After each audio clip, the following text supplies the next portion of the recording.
welcome to Answers today. I mean, it's completely different. Sometimes we just get out of our comfort zone to do, other things than what you normally see. And usually we'll speak Tree, but today we have to speak English again, just like when Dr. Damina was here and the House of Israel, of Jesus, when they were here, and all of that. Today, I'm introducing to you one amazing man who knows so much that I feel like we should all share in the knowledge. So, Kunle, I want you to introduce yourself to my viewers, and then we can actually tell them what we're discussing with them today. If I should give them a snippet of it, have you ever wondered where the real Israel is? People are flying to this place they call Israel, but is it truly Israel? Now we're going to dig deep, go into the Bible, look at our landmass of earth, and locate the real Israel that the biggest history book in the world talks about. I'm making reference to the Bible, that is. Welcome, Kunle. How are you? Yes, I'm great. I'm doing fine. So I'm Kunle Aderemi, and our ministry is known as Kunle Ministers. That's the name you'll find on the internet. Yes. So like he said, we have been on a 5-year long research. And one of the things that started this research was I began to wonder, why is Africa the way it is? Why does the people seem to be backward? Where was Africa when the rest of the world was making progress in the 1400s, 16, 17, 1800s? So this began to lead to a lot of research. I started wondering what's happening in history and things like that. And that led to literally a lifelong research. But then the last 5-6 years have been the most intense of it. And we've come to very amazing discoveries, which we thought is worth letting the world know. Yeah. It's for the same reason that I started on this program, but tonight the spotlight is not mine, it's yours, so I'm not going to get into it. I asked the same questions and I had an encounter, which actually started this platform. Wow. So, and I've not told anybody that yet, so we are just going to leave that for another day. Oh. But today, Israel. Yes. Please. Tell us where it is. Yes. So one of the major research, we've put it together in 4 sections in our research. We have it on our website. It's literally a 22-part series we put on our website. And it's also on our YouTube channel, Kunle Ministers. So we put it in terms of languages, in terms of the people, in terms of the land and the timeline. But we'll just talk about the first 3 today. So we found out that the languages, the people, and the land of the real Israel, the real Hebrews altogether, is in sub-Saharan Africa.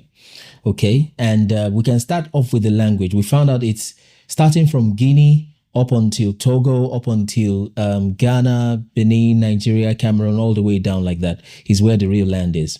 And we know that this might be a surprise. The real land of Israel. Yes, the real promised land. That's the real land flowing with milk and honey. And that's why the Europeans don't want to leave the land. That is the promised land. That is the promised land. That is the land flowing with milk and honey, you see. So basically West Africa. Yes. Is the promised land. Yes. All the way into Central Africa like that, into Cameroon. All the way into Central. Yes. By the modern day demarcations of the earth. Exactly. What the white man has made it to look like, you mean. I understand. Exactly. So, okay. I mean, let's just jump straight into it. Most people are looking for evidence. They're looking for maps, and that's exactly what we're here to show. So before you get into that, based on this claim, what you're also telling me is the people in this enclave that you just described are Israelites. Yes, exactly. They're Hebrews. Hebrew Israelites. Yes. Go ahead. Yes. So we want to start first from the language. Like I said, the languages, the people, and then the land. For the languages, we'll touch on some few words that we can find in the modern day Hebrew, which is known as modern Hebrew, by the way. And we'll touch on a few words that we found to be just about the same thing. Then we'll touch on the cultures of the people, and their customs. And then we'll now touch on the graphical location. So anybody viewing should wait and stick till the end to see the juicy part. That's the location part of the things. But let me Just go ahead. Great. So let me just share my screen and let's get into it. Awesome. All right. So first we have found 25 words. In fact, more than 25, still counting. Can you see these words on your screen? Can everybody see that? English, Hebrew, African, Yoruba, and others. Yes. Yes, I can. Then scripture and then strong what? Strong's number, yes. Strong's number, okay. Yes. So we've been able to find about 25 words, still counting. Now, the reason why I've picked the Yoruba language, can you see the cursor of my mouse so that we know everybody's seeing that? Yeah, great. So the reason why I picked Yoruba language because it's the language that I speak. I speak it natively, just probably better than I speak English. Okay, so I've picked that to be able to pick out this word. So we've been able to find 25 words and still counting in the modern day Hebrew that you find to be the same in the Yoruba language. And you're not kidding. I'm telling you, that's in the beginning, God created the heavens and the earth. And within those 5-6 Hebrew words, we find at least 4 or 5 of them that are same. Now, the first is the word Bereshit, which means in the beginning. And when you want to say in the beginning in Yoruba, what you say is Ni Bere. Okay? And then Ni Bere. Yes, Ni Bere. And the modern Hebrew says Bereshit. God, you say Elohim for the plural. In the singular, you say Eloha. Okay? In Yoruba, you say Oluwa. Okay? Which means Lord.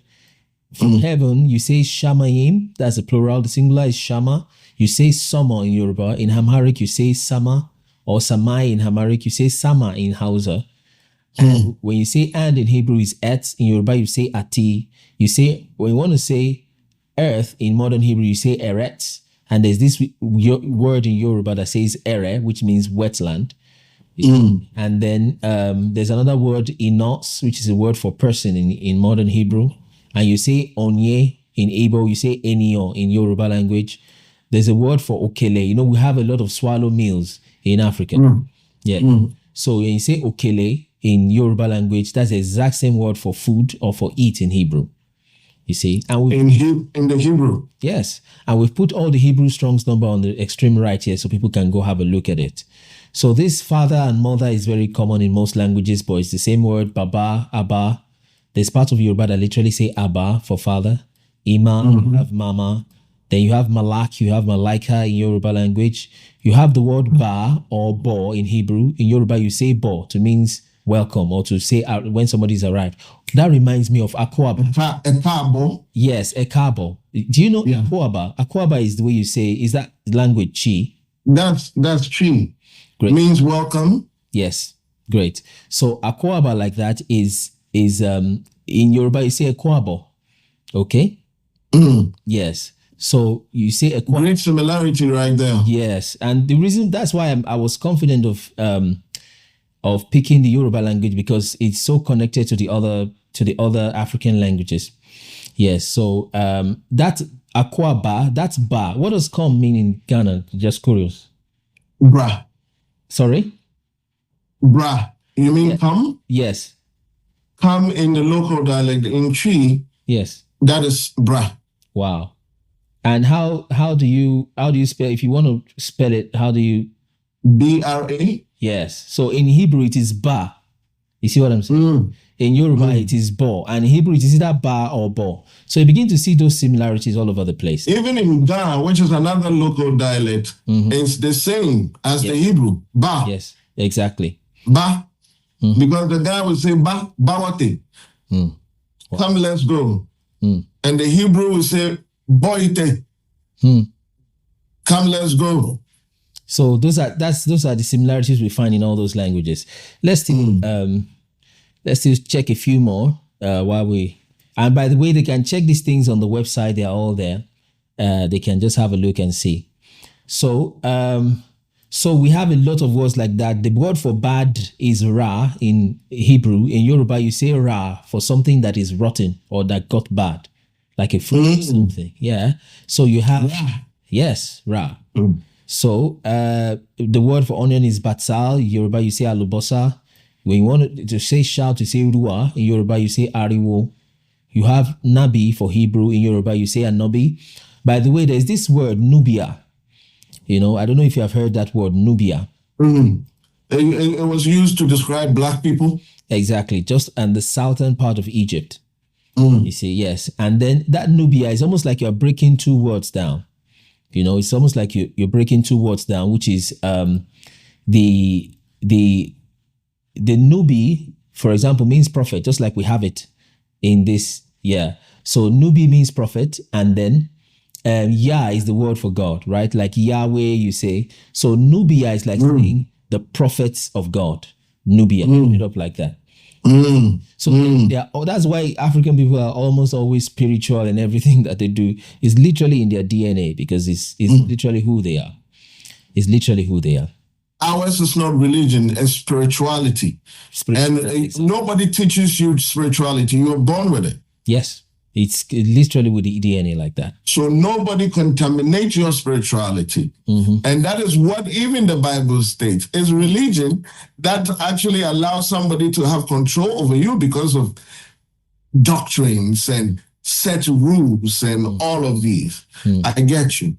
Absolutely. Let's touch on a few words before we start touching on some of the cultures. So, so we have, like I said, people can go have a look at our website. It's all there on the channel. So, what's the website? Yeah, it's kunleministers.org.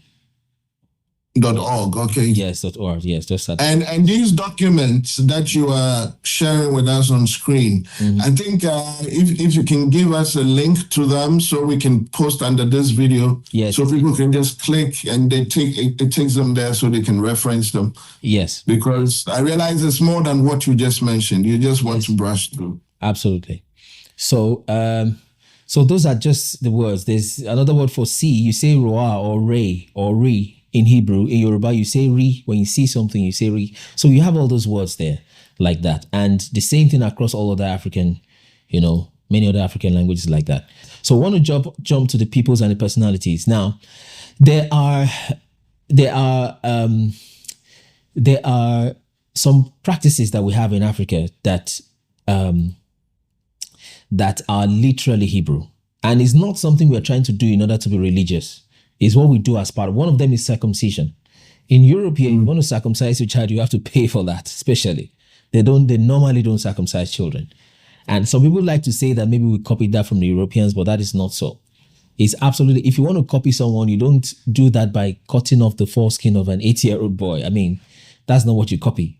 So circumcision has been here before colonialism, before Christianity in that sense, before the missionaries rather came around. So it has always been here. Another one is the painting. So it's more traditional of the people of Israel because it was an instruct from God himself. And that identifies Israel like Israelites. Yes, absolutely. I'm going to say Israelis. Yes. Contamination. The Jewish people. I know. Yeah, so another one is payment of bride price. The other one is, have you heard of Unwato? That's a Ghanaian thing. Unwato. Yes. It depends on which culture. There's this culture that takes red sand from the ground and pastes it on the post of their lintel. And they've seen it as a fetish thing. That's what people say. But then it's been said by one of these real Hebrew rabbi from Ghana. And he said that is literally the Passover. Because, the Passover. Yes. Then it must be gone. Probably the pronunciation that is making me miss it. Yeah, but then the actual the Gans are predominantly diviners, and the Homowo festival. That's where you see the signs of Passover and everything. Exactly. And of course, even in the Bible days, these things have slightly, always been adulterated here and there with different kings that ruled over the people. So that's among what you mentioned is another one of that where they paint, this particular one I can remember, they paint the lintel with the red mud. But then a rabbi was making us understand that is exactly what the Passover is. And it's their culture thing, not even more of a religious thing, but a culture thing that it's... And even to add to what you're saying, comparatively, in Israel today, in what is termed Israel. The Middle East, yeah. Yeah, when you become a widow, you're collected and put, extracted from society for 7 days. They're going to cut your hair. Wow. And that is a wide practice amongst Asantis and other tribes in Ghana. Yeah. We do the same. Exactly. And it's not a colonialist thing. It's something that came... No. They came to meet it. In fact, they bastardized it. Exactly. You see. So So it was when the people could not afford killing lambs for the, that's the instruction for the Passover, was to kill a lamb and kill an animal and use the blood on the, but when they couldn't afford lambs is when they reverted to using to the red mods they have to paint that. That's literally there. So another culture, there's a man whose name is Olaudah Equiano. Okay. He's I can just pop up his picture here. So is a Nigerian who long ago he was kidnapped, and then somehow he was eventually saved, then brought to England, and he started sharing his story, and he was mentioning how their cultures is so similar to the Jewish culture, so similar. And in that talk, can you see the screen? Yeah, I can. Yes. So, and in that talk, he wasn't trying to convince anybody that he was a Jew. He was just giving his own autobiography. So, he mentioned one thing about the purifications, that when his mom will be menstruating, she'll be taken to a different apartment, during the time till when she's purified. And when he himself will be spending so much time with his mother, okay, he himself will have to stay with his mom there, because just for the purifications to be completed, so it's in this book, The Interesting Narrative of the Life of Olaudah Equiano. And that is a practice in Ghana as well. You see, we call it fiche. Fiche, you see. Yes, when a woman menstruates, she's extracted from society and placed somewhere that nobody interacts with her because of Leviticus and all the instructions and everything that is there. Exactly. And she's going to stay there throughout the period that she's going to be bleeding. And then 4 extra days, even after she stopped bleeding, to be completely clean.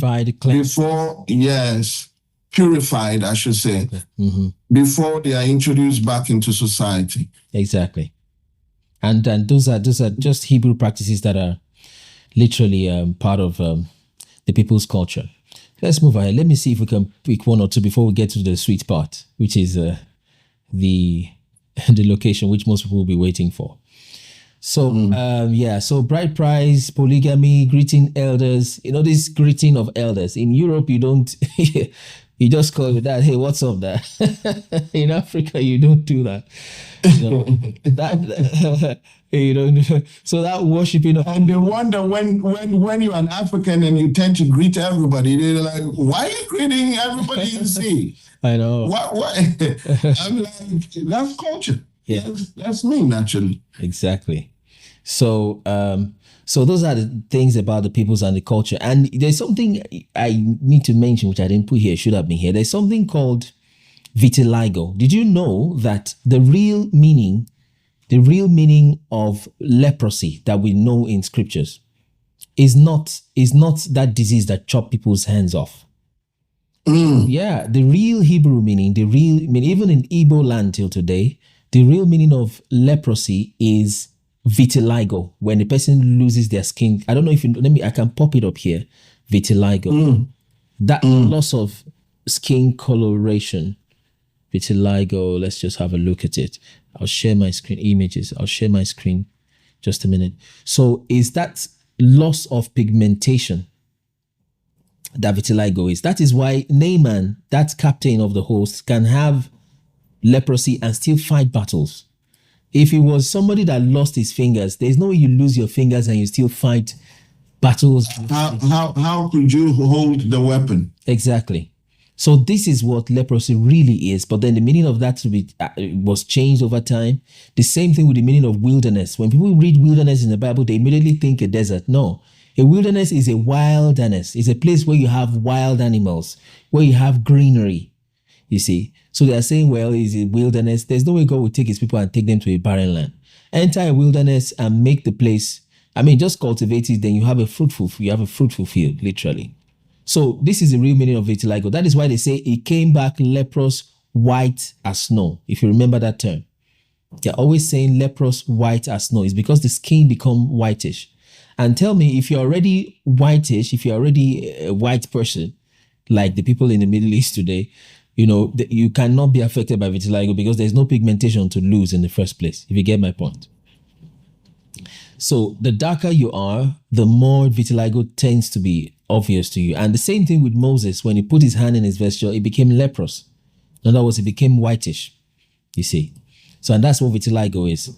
So, but then they would change a lot of those things and make the whole. And by the way, the Gadangbe's, by the way, did you know that they are a mixture of the Gad and the Dan tribe? Have you heard that before?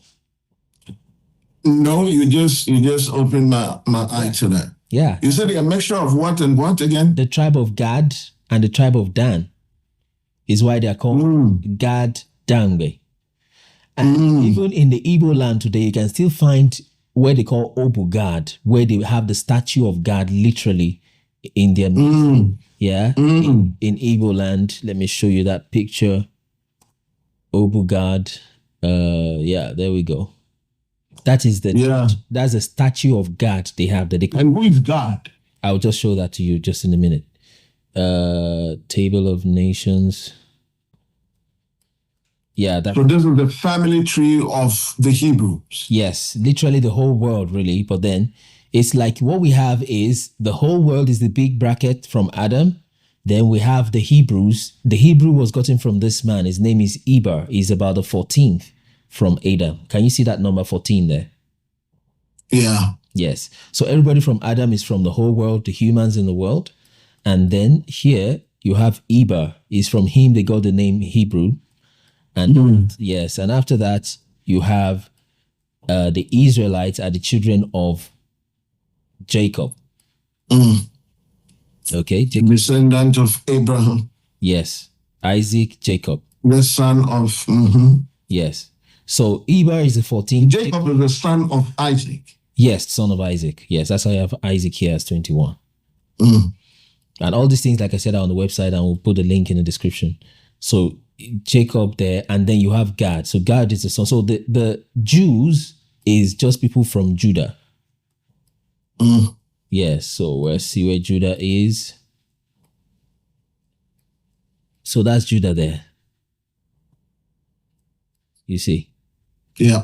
Yes. So these are the Jews from Judah, from tribe of Judah. These are the Israelites, just the father of the Jews, literal father.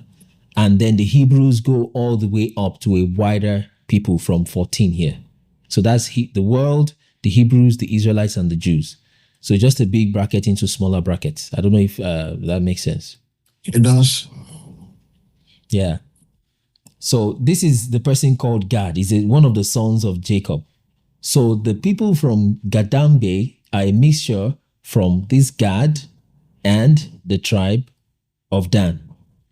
That's why they call them Gadambes. You can go, anybody can go research this. I mean, people can drop questions in the comment sections. And the tribe that's called Dan, they are also traceable to which figure in the Bible? Yes, Dan is just here. Dan is a son, one of the sons of Jacob. That's him here. Oh, okay. Yeah, so they're literally brothers. And of course, their families mix from their intermarriage and all that. You see. So, but then that's Nwaneri in Igbo land, and the Obugad, they're talking about the house of God. You see, and this is God here, son of Jacob. You see. So, Gadambe. Yes. God Dan. God and Dan. And I bet the Bay will mean people. It's time to be corrected though. The God Dan people. Yeah. Exactly. So they have, let me put that up open. Yeah, there we go. It's a little smaller here. So they have that picture there. You see. And it's, of course, it's a brown man we're looking at. So this is that's in Igbo land. Okay, this is standing in Igbo land as we speak. Yes, it's still there till now as we speak. Okay. So the people from the Middle East try to go there and try to mix the thing up, but it's not working. So the people know who they are. Some of them know they know who they are. But these things need to get in the open so the people can know. So we're going to be showing this in a minute. Just to have people have a context, we'll be moving to the locations shortly. But the Igbo people that we just spoke about are here. So what we are saying the land is, we are moving into locations already, is incidentally, is all these green parts into the south like this. You see, and the Igbo people we spoke about are somewhere around here, southeastern Nigeria, eastern Nigeria here. The Ghanas are here, Ghanaians, the Gadambes are from here. So all these people, in fact, the capital of Cameroon is being found that even this Yaoundé is talking about Yahudi, which means Jew. So, but let me see if you're following order so I don't get ahead of myself. So that's it. But let me read something from this scripture, the book of Jubilees. The book of Jubilees. A lot of Christians don't like to touch on that. They have different reasons. Some of them say it's not canonized, but then I believe that book is available in the Ethiopian Bible. Yes, it's literally on the internet, so you can. Yeah, so anybody can make reference. Yeah. If you know about the book of Jubilees, it means you're serious enough to really discover who you are. Exactly. So yeah, we use that as a springboard. So I want to show you something from the book of Jubilees, and when you begin to see some of these things, it make you begin to wonder, could that be the reason why these books were just taken off and they were not unlisted in that, that canonization and all that? You see. So let me just read a few scriptures. Jubilees 8:12. Yep. And they came forth on the, writing? Yes, on the writing as Shem's lot, the middle of the earth. Which he should take as an inheritance for himself and for his generations for eternity. So, and of course, if you pop here, it's not difficult to find out where the middle of the earth is. That's a no-brainer. The middle of the earth is literally Africa. Even after they would do all their the middle of the earth is basically in Tema. Exactly. Just that middle. The meridian where the latitude crosses the longitude at 0 degrees. This is in Tema. It's in Ghana. Wow. You see that? And that's using their own reference, by the way. Using Western European reference, they still they couldn't take it away. Any one of these foreign huge presidents, when they come to Ghana, that's the first place they want to go to. They want to go see the meridian, the center of the earth. Exactly. So even from this Google Maps, which is just what we know today, if you try to look at the center of the earth, is literally in Africa. That's where the center of the earth is. By the way, this has been made to look smaller. You see, this Africa has been made to look smaller than the rest of the earth. Just. Okay. So the middle of the earth. From what I've been told, the map itself is upside down, just so it looks smaller. And because the rivers of Africa flow from the south here towards the north, you see, because the elevations here in the lower side are higher than that of the north. You see. So let's just read a little more. Let's go to verse 16. Let's check what verse 16 is saying. 8:16. Have you heard of the word Akibulan? Akibulan, which is the original name of Africa. Black people. Yes. African actually is a Greek word. I see. Africa is a Greek word meaning the dark people. And look at this, Akibulan. Al-Kebulan is an indigenous term meaning mother of mankind or Garden of Eden. You see. And that's the garden. Yes. The Garden of Eden. Yes. And that's the original name for Africa used by the Moors, the Nubians, and indigenous people, you see, before the European arrival. And that name is so perfectly what it is. Look at verse 16 here. And it extends towards the east, talking about the land given to Shem. It reaches the Garden of Eden. You see, and it continues to the south. Let me read another. This is all in the book of Jubilees. Yes, verse 22. That is why they didn't canonize it, because you will know where you're from and who you are and what you possess, and they will distort what you're looking for. Exactly. Let me read another one.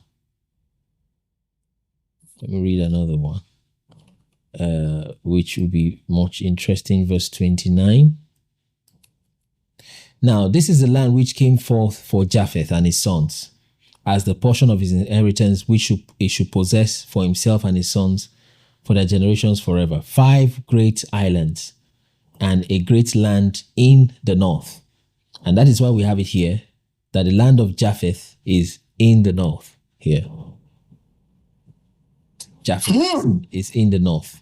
So this is where the land of Japheth is. And you know there's Shem, Ham, and Japheth. The land of Ham is around here where you have Egypt and Ethiopia. Land of Shem is here. This is the land of Japheth. So, and 30, but look at this. Look at what it says about the land of Japheth.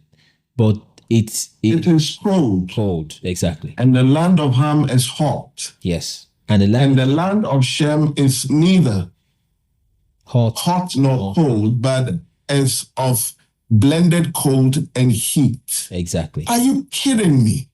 So that is why the land of Japheth, where I am right now, is so cold. So they try to squeeze everything here, and they tell you everything is in the Middle East here. Brother, you cannot even see is this so-called Middle East Israel here, except I zoom my map to the very end. Do you see? They are trying to tell you, they're trying to tell you all the whole world was divided here. I mean, come on. And everything happened here just in this tiny land. This land, by the way, is 40 times smaller than Egypt. There's no way their God takes them from here and move them over here. And they will fit into that little spot. It's not possible. And the land is a desert, by the way. It's just a desert. It's what it is. And that is the modern day Israel. That's the modern day Israel. Oh my God. And you would see it, and these things are all over the place, but mainstream will not let you see because it's in the movies. If you talk about it, you look like you're crazy. Genesis 13 verse 1 in KJV. Let's make the font size bigger. And Abraham went up out of Egypt, right? He and his wife. He and his wife and all that he had. Yes. And Lot with him into the south. Exactly. And it was going to the promised land. This up here means elevation because you see on our map here, on the second page here, the elevation of the south, just like you mentioned, and we've seen, this is a graph of elevation. The elevation down south of Egypt here is higher than that of the north, you see. So that's why even the Nile flows from the south to the north. So Abraham went upward in elevation out of Egypt into the land of the south. That's where the promised land is, where he came from. I mean, the source of the Nile is literally somewhere around Uganda, if you get my point. Okay. So the Nile flows downwards. Yes, downward in elevation. But if you look at it in the map, it's like it's going up. Yeah. So they took advantage of that and began to twist the whole thing. And they went all over here and started naming a land Negev, of which, if you check some translation, it will tell you went to Negev. Negev is just the Hebrew word for south. It's not the name of an actual place. It just says south, which means southward. But they go here and they name somewhere Negev. And I mean, Negev, by the way, is also the name of an Israeli gun, this NATO weapon, which they used to fight all those battles there and all that. You see. This here, the land of Japheth is called. It's there. Land of Japheth is called. You see. Let me see if I can read one or two more before we touch more on the scriptures. I mean, on the maps, rather. Verse 30, yeah, so that's all we just read. So let's just read a few more. Jubilees 9, verse 2 and 4 and 5. Let me just see if you see. And Shem also divided amongst his sons. The first portion came forth from Elam and his sons towards the east of the river Tigris. Yes. As it approaches the east and the whole land of India onto the Red Sea on its coast and the waters of Dedan, you see. And verse 4, it says that, and the land for Arphaxad came for the third portion of the region for the Chaldees to the east of the Euphrates, bordering on the Red Sea. And then those words like that you may not easily see, but then what they're saying today is that they try to tell you that the Euphrates and the Tigris is here. You can just pop that on. I'll just put that here. Tigris. As you're finding it, so all this battle, all this silent war is basically about settlements, land possessions. They are disposing people of what is rightfully theirs, and they are owning it. Oh, Charlie. So Tigris, I don't know if you can see what I'm saying. Euphrates. They are both in so-called Iraq. So they tell you, yes, they tell you Tigris and Euphrates is here. You see? And then imagine somebody wants to divide the whole world amongst his sons, just 3 sons, Shem, Ham, and Japheth. And the land he gave one of his main sons is supposed to be between Tigris and Euphrates, which is here, just this tiny bit here that you cannot even see until you zoom. And then land and then he gave the whole of Africa just to Ham. That's not possible. I mean, by the way, Ham is the son that saw him naked, by the way. So how come that Ham son got the whole of this land? And then the Shem, which is the first son, got just Tigris between Euphrates here. It's not possible. It doesn't make sense. It's not possible. It does. He wouldn't even agree. Yeah. But then the real Tigris, which is where we're going to, the real Tigris is this Nile here, and the real Euphrates is the river Pra in Ghana, flowing into Niger Benue River. Wait a minute. Wait, back up. Hold on. Yeah. You see? Reverse. Say that again. The real Tigris is the Nile here. The rivers of Egypt. It's River Nile. Yes. And the real Euphrates is these rivers in West Africa, flowing into Central Africa. And you called it River Pra. Exactly, the Pra. So when Euphrates gets into Ghana, the name for it is Pra. Exactly. When it gets to Nigeria, they call it Niger River, of which it was some European guy who came there and called it Niger River. Niger does not mean anything. It's just the Portuguese word for black. It's just the same word as nigger. And they called a whole nation here, you call a nation Nigeria. What does that mean? Nigger area, black people's area. And they even run out of names. The one on the north, they still call it Niger again. So because they have to give them some empty name, you see. Where is the source of the Euphrates? The Euphrates flows from the south. Some of it flows and it empties into the sea here. You see, some of it flows from here. And then all of these Western African rivers is the Euphrates all together. And let me show you that Pra that I mentioned. Let me show you something here. Genesis 2:10, thereabout. Euphrates. Bible verse. It's actually in Genesis 2:10, but just to fully confirm. It's all over the place, really. But let me just open Genesis 2:10 in Interlinear Bible. It shows you the Hebrew word. For Pra. Yes. By the way, these are the rivers of Eden. By the way, because that is the real land of Eden. Yeah, when you go to the creation story in Genesis, it's talking about the Pishon, the Tigris, all of these, the names. Exactly. There's Havila. I just want to show you the Pra. Look at it here. Can you see the screen? I can. Yes. And the third river is Tigris, which runs along the east side. This Tigris again is still that Nile River. The Nile River is literally about the longest river in the world, in Africa at least, by the way. It runs all the way from the south. And that's Tigris. Yes, that's the Tigris.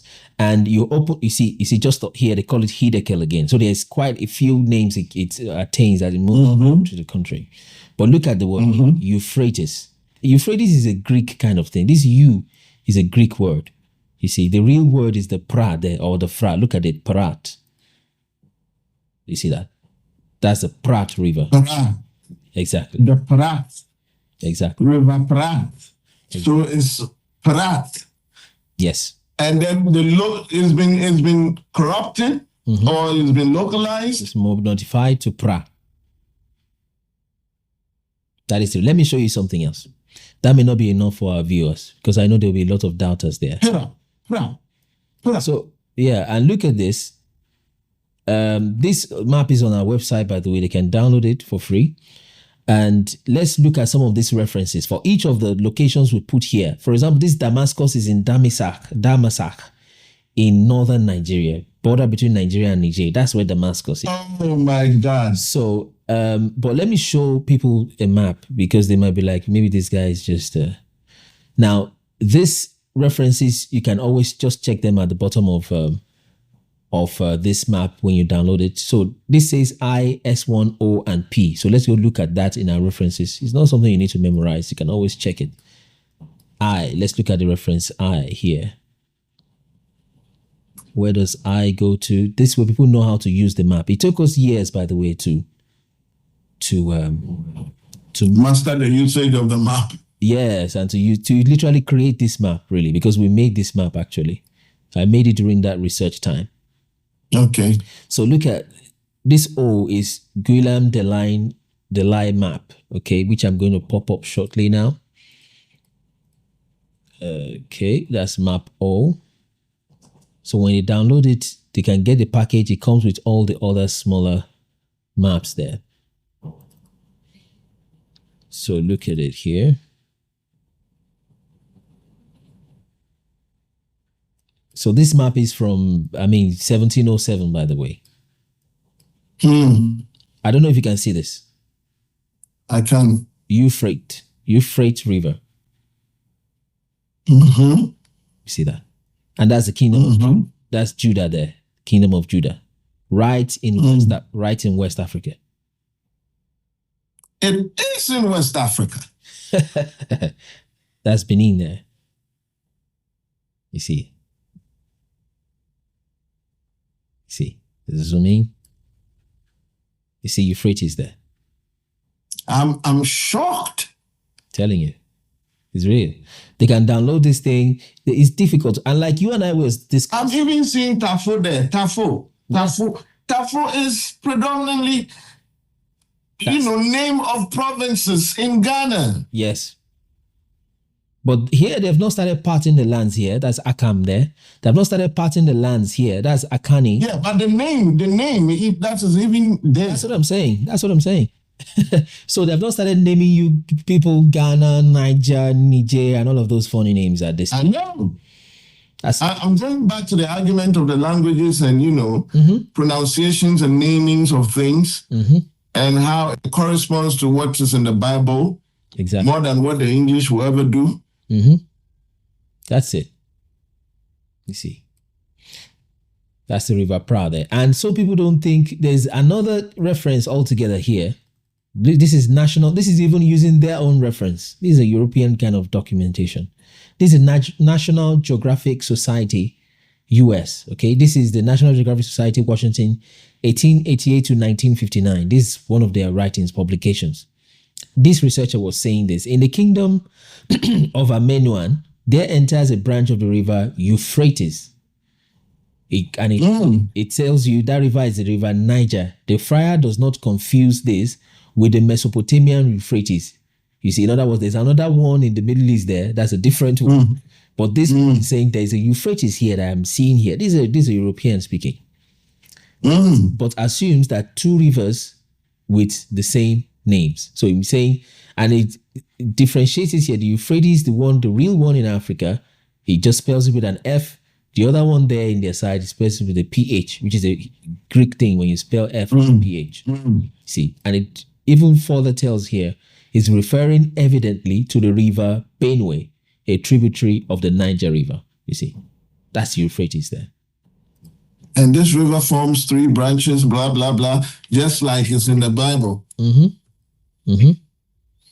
So, so we can have a look at the map and, so we took the time to create this map and we just superimpose so people can see They can see what is going on and understand that is where their land is. Let me just pick two more things before we begin to wrap it up. Now, people will have a lot of questions but they crossed the Red Sea. That's another thing. They did not cross the Red Sea.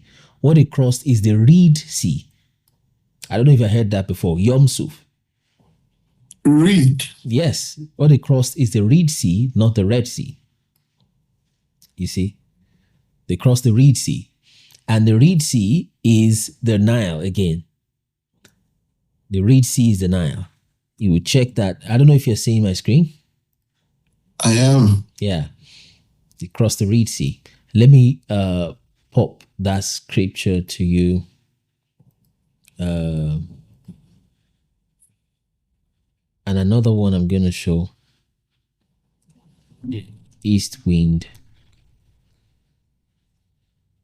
So people can type their questions. Let me see. Let's see, Bible verse. After the questions come, we're going to have to do another episode where you address the questions that come in. Yes, because I know people are going to have a lot of questions. So Moses stretched out. Let's see. Yeah, Exodus 14:21. Let me just show us Exodus 14:21. Let's see. Exodus 14:21. Yeah.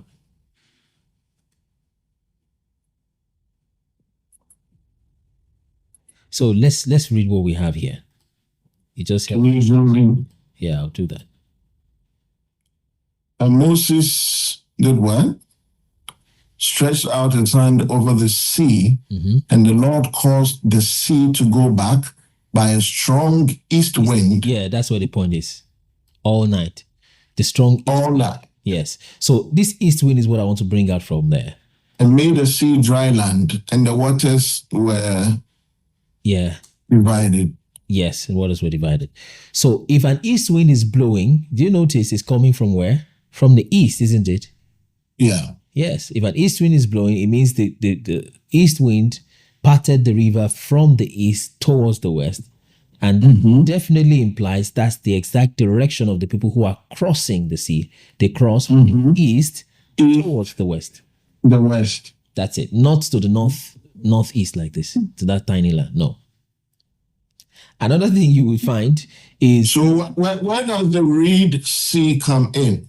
Which sea is the Reed Sea? The Nile is the Reed Sea. Let me show that to you also. And this is good we're asking this question so that can, just help those that are viewing. They would... Yeah, they would reduce Reed Sea Bible verse. So these things are not things we just memorize. They are just there all over the place. Oh, yeah. We are in 2025. Hello. Yeah. Chat GPT memorizes stuff for you, man. Yeah. You just have to make a reference. So let's see. Let's see what's in the sea.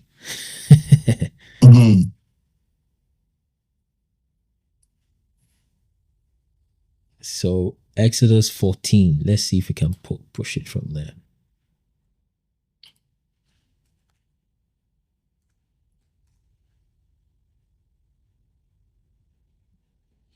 Control F. Okay, Exodus 10:19. Let's see.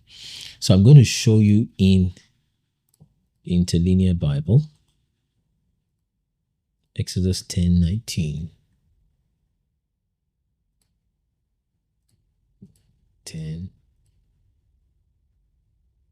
So after this, we'll just wrap it up and let people pour their questions, and we'll do a part 2.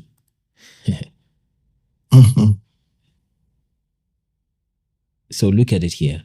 So this is Hebrew is from right to left, the way the writing is. So are you able to see it? And I'm looking.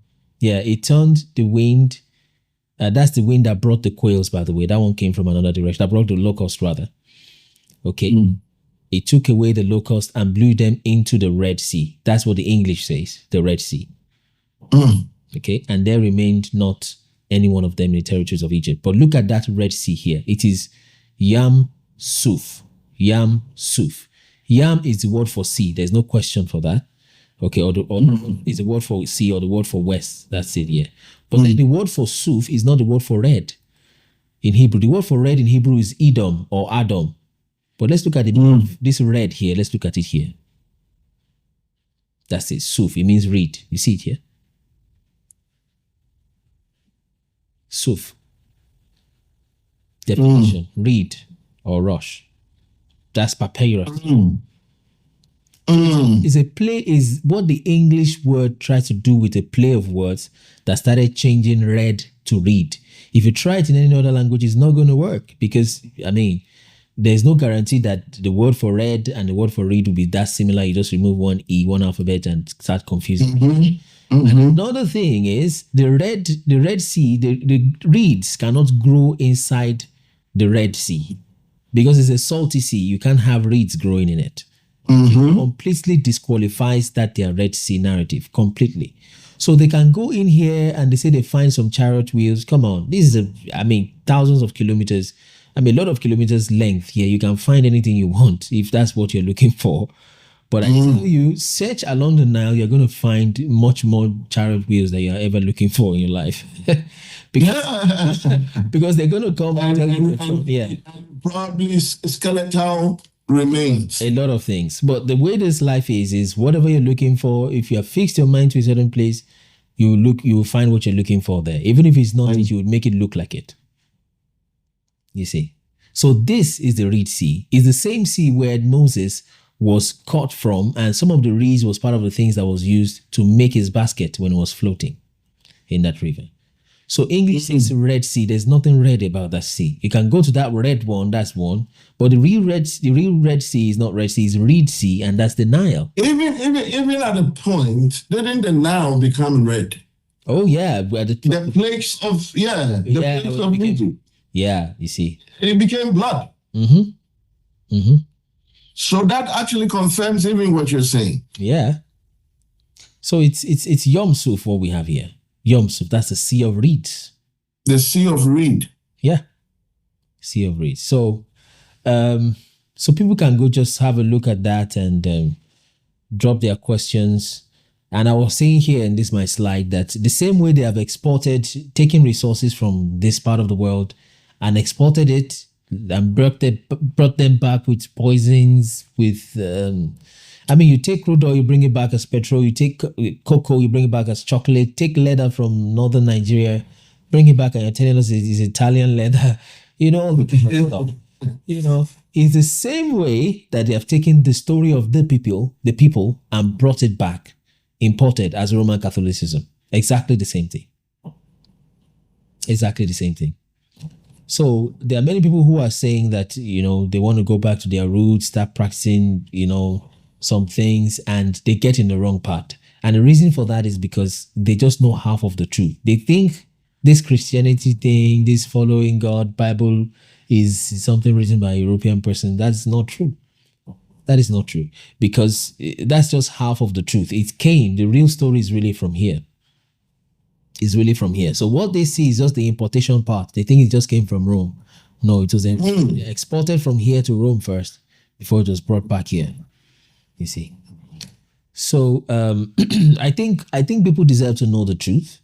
People deserve to know the truth. The people of the book, they deserve to know the truth, so that they will stop supporting their own enemies.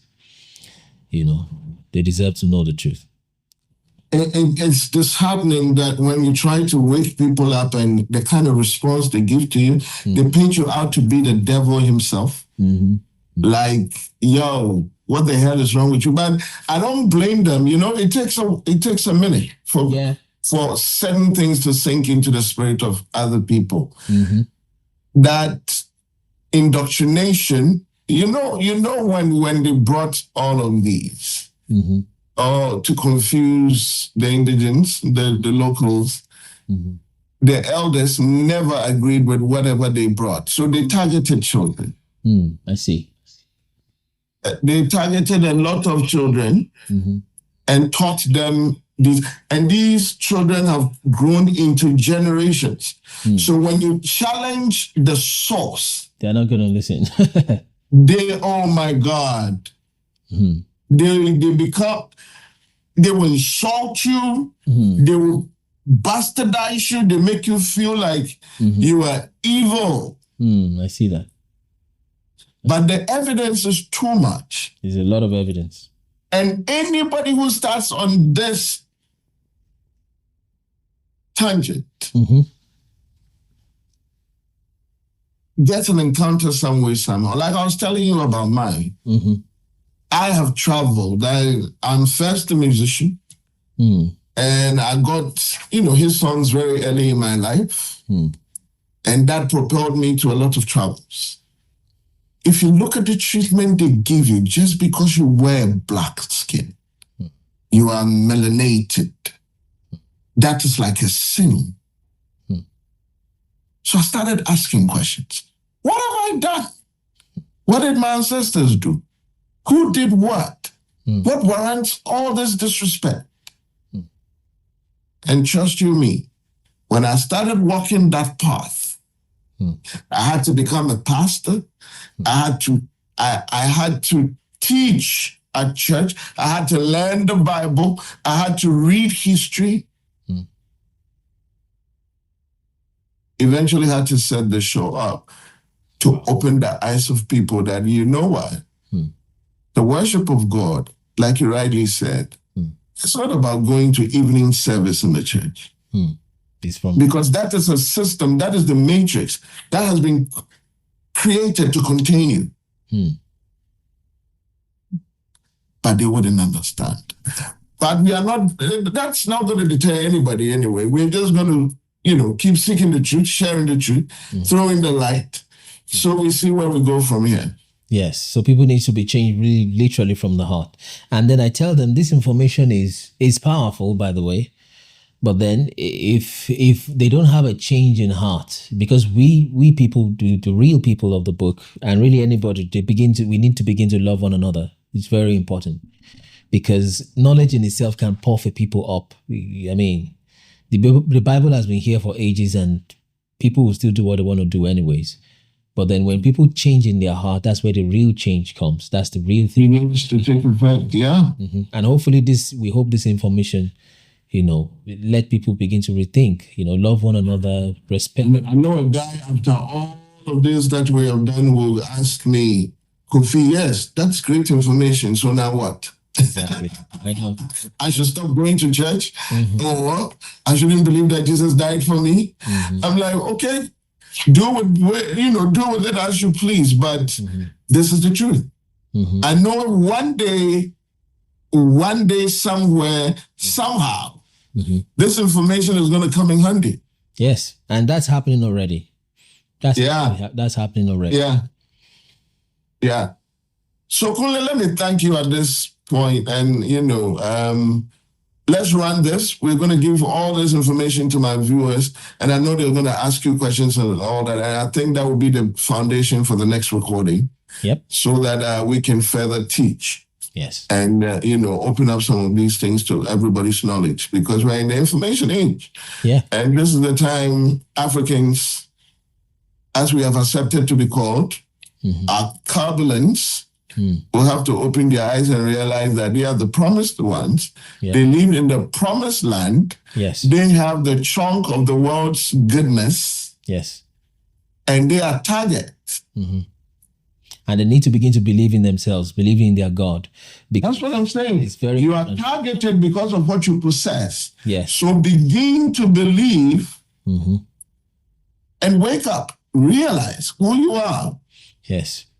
Then only you can protect what you have, and then you can know what they came here for to take away. Let's sell yourself cheap. Because I'm wondering, that brother who asked that question, that after all of this, then what? That's a funny question, because if United Nations and these European Unions, all these countries will come together to spend billions of dollars to keep that lie in the Middle East running, it suggests to you how important it is to keep that in your... How important it is. Yeah. But you see, you cannot make a lie, the truth, given 1,000 years. Yeah. It's not possible. It's not. Last, I chanced on some information, great information that is. Mm-hmm. In the history of the world, mm-hmm. no African country mm-hmm. has forced any other country to speak their language. Wow. No African country has colonized any other people and taken their culture to them. No African country is producing stuff and creating avenues for certain people to buy their stuff in the wise of economics and commerce and all of that. No African country has enslaved anybody. So it means somebody is after the African. Mm-hmm. Mm-hmm. So unity is very important. And one irony, interestingly, is that when you see a person that, because sometimes you find our people not liking, not loving one another, they just dislike. You see how women, sorry to say, they put on a European kind of looking hair and things like that. That's a suggestion they don't really like themselves. When you see someone that, even when you see another dark-skinned person like yourself somewhere else, you just try to distance from them, you don't want to associate with them. It's a suggestion of how you see your own self. Because if you can treat someone that looks like you like that, and it suggests you don't like your own self. That's why we're weak to try to look a certain way. You see, it's part of the programming, and people do things blindly because they do not understand the roots of what they are doing. They feel like, oh, this is common fashion. They brought it, let me wear it. But you see, everything from the West is calculated, and it has gains for whoever came to market it. Education came to divide us. Science came to confuse us. Politics, division. That is even worse. That's a big one. The main thing for the West on Africa is division. And they always bring it in different ways and forms to divide. Because like you said, if we learn to accept ourselves and come together, yes, it's done. Yeah. And that's what they are preventing. They will prevent that with everything. Look at all these borders within Africa. Useless. One nation, children of the same family, descendants of same source, and we have borders crossing from my part of the world into my brother's part, my sister's part. I need to go through what, immigration? And someone with a French passport can go anywhere. With the British passport can go anywhere within those. And yet, people do not see what is being done. I wonder why it's so glaring in my eyes. Yet, people just cannot see that somebody is after you.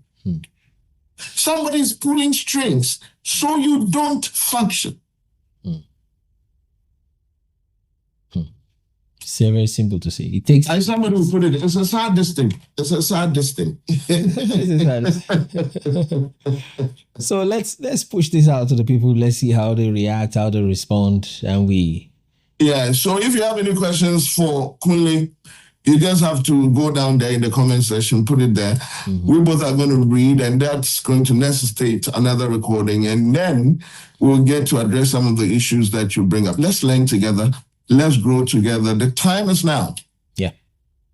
That $1 million question is being asked right now. The challenge. You see, I record some very short questions and I put them out for people to come to certain realizations. I call it ask yourself. I don't know if you chanced on any on the internet. Yeah. Yeah. That ask yourself the questions that you've been told not to ask even in the church where you are getting all the teachings. It's questions that make you learn. It's not teachings. Because people can say a whole lot of things, but it is the question you ask that determines your understanding of what they have said. You get it? So let's learn together. Let's bring ourselves to par, because there's an underlying enemy even though we don't fight back, they fight always. And that's the truth. Thank you very much, my brother. And on to the next one. I see you. All right, then.